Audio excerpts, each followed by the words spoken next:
¿Alguna vez has rogado tanto que acaben tus problemas? ¿Cuántas veces desperdiciaste tu comida por el simple hecho de haberte llenado?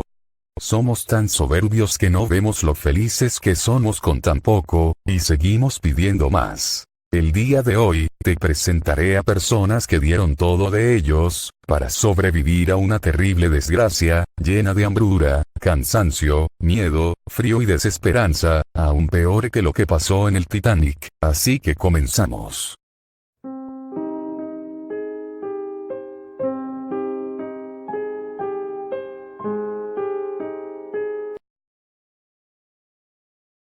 El 13 de octubre de 1972, un avión uruguayo con un equipo de rugby y sus acompañantes se estrelló en los picos nevados de los Andes entre Argentina y Chile. Lograron sobrevivir 16 jóvenes de manera asombrosa. A 45 años de este hecho, Sputnik habló con Carlos Páez, uno de los sobrevivientes. Esto fue lo que contó. El avión que lo llevaba a él y a otras 44 personas partió de Montevideo, y se dirigía a Santiago, donde su equipo de rugby, el Old Christians, iba a disputar un partido. Sin embargo, no llegó a destino. Se estrelló en un recóndito punto de la cordillera entre Argentina y Chile a 3.500 metros de altura, prácticamente sin comida, cubiertos por la nieve, y con su salud debilitada. 16 jóvenes lograron sobrevivir durante 72 días a decenas de grados bajo cero. Las operaciones de rescate se dieron por finalizadas al 10º día del impacto, pues se suponía que ninguno podía haber sobrevivido a las condiciones extremas. En la caída del avión y la noche siguiente murieron 13 personas, y a lo largo de los días se fueron sumando más decesos, pero los que quedaban vivos no estaban dispuestos a dar el brazo a torcer. Ante la falta de comida, llegaron a tomar una decisión muy dura: alimentarse de los cuerpos de sus compañeros y familiares fallecidos. Casi 2 meses después del accidente, y tras varios intentos fracasados de establecer comunicación más allá de la montaña, 2 de ellos, Fernando Parrado y Roberto Canessa, salieron en busca de ayuda. Luego de una travesía de 10 días a la deriva, encontraron a un arriero chileno que pastoreaba a sus vacas.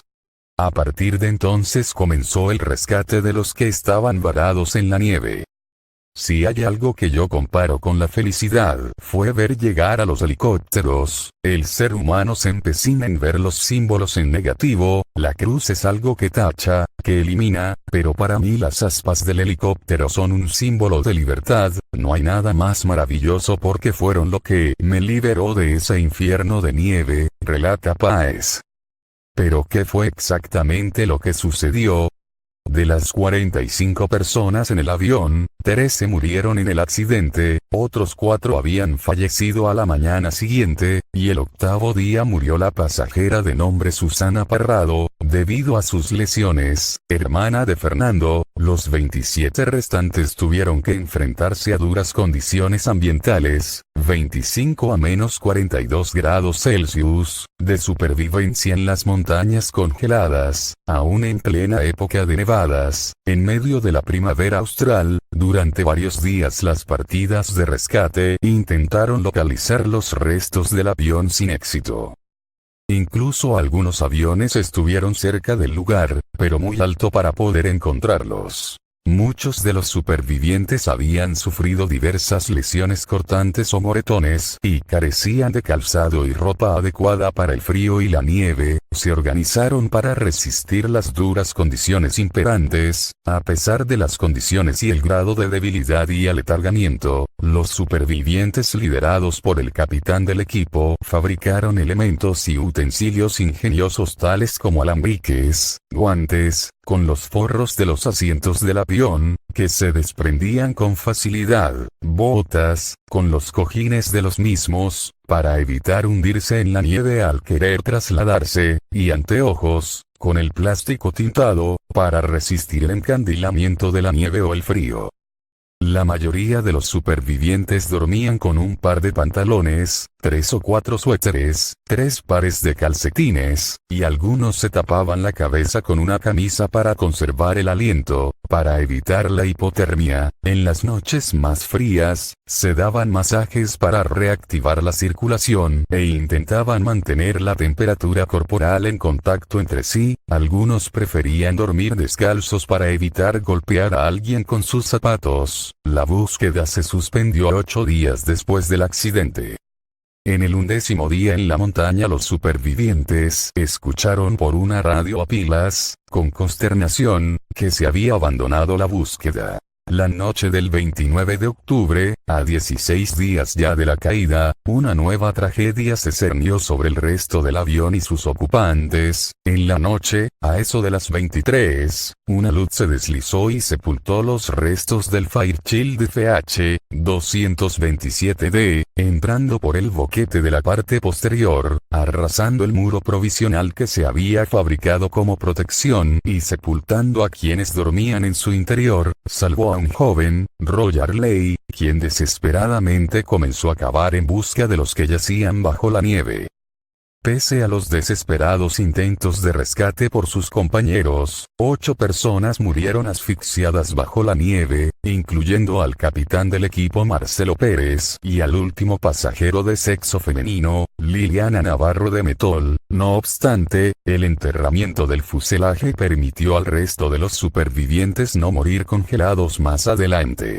En esta nueva situación las condiciones de supervivencia se endurecieron aún más, apenas disponían de espacio en el interior, contando con menos de 1 metro hasta el techo solo en la parte delantera del fuselaje. Se percataron suficientemente a tiempo de la carencia de oxígeno. Al ver que la llama de un mechero tendía a apagarse, Nando Parrado localizó una vara con la que golpeó el techo del fuselaje hasta conseguir hacer un agujero, pero la capa de nieve por encima del fuselaje le obligó a seguir perforando hasta llegar a la superficie, por donde finalmente pudo entrar el oxígeno que necesitaban.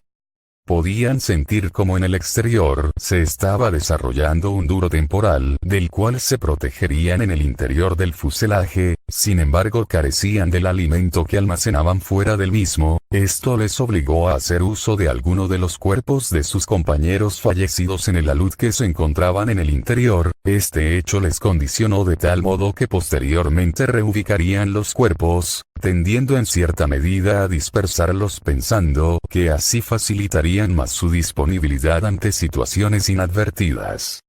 A mediados de noviembre fallecieron 2 jóvenes más, Arturo Nogueira y Rafael Echevarren, a causa de la infección de sus heridas, gangrena. El 11 de diciembre, moriría la 29ª y última víctima del accidente por la misma causa, Numa Turcati. Los supervivientes disponían apenas de alimentos, a pesar de que durante los días posteriores al accidente racionaron la comida disponible. Pronto se mostró insuficiente. En el lugar donde se habían estrellado no había vegetación ni animales de los que pudieran alimentarse. El terreno era suelo desnudo con nieves perpetuas.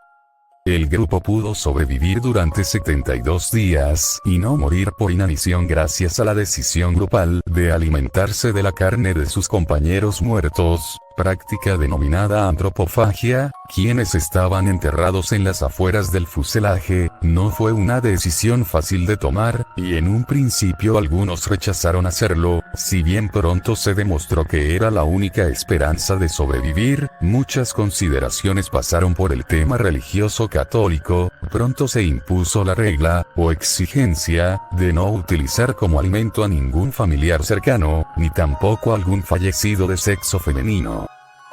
Al final jamás se dieron por vencidos y siguieron avanzando hasta morir. Lograron ser rescatados y hoy en día se encuentran dando entrevistas acerca de su desgracia. Debo admitir que este tema es de mi interés y quería compartirlo con ustedes. Esta historia nos sirve para reflexionar acerca de todo lo bello que tenemos y olvidamos amar lo que la misma vida nos da. Quizás aquellas personas que murieron se encuentran felices de ayudar como alimento para que sobrevivieran sus amigos o familiares. Eso ha sido todo chicos, denle like, me ayudaría muchísimo, síganme en Instagram, suscríbanse, activen la campanita para las notificaciones y compartan el video con sus amigos o familiares. Los adoro, cuídense mucho, nos vemos la próxima.